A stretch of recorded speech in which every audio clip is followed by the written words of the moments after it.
নমস্কার বন্ধুরা, the cooking স্টুডিওতে তোমাদের স্বাগত। আজ ফ্রেশ পাইনাপেল জুস বানিয়ে দেখাবো। বানানোর জন্য প্রথমে একটি আনারস নিয়ে নিয়েছি। আনারসটাকে নিয়ে কিউব আকারে কেটে নিয়েছি।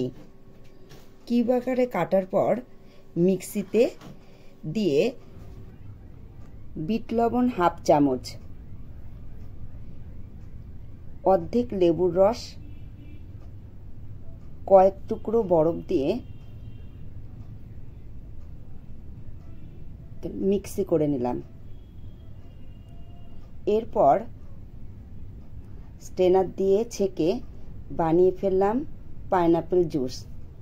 টেস্টি এই জুসটি একবার বানিয়ে নেবে। আমার তো ভালো লেগেছে। তোমাদের কেমন লেগেছে অবশ্যই কমেন্ট করে জানাবে।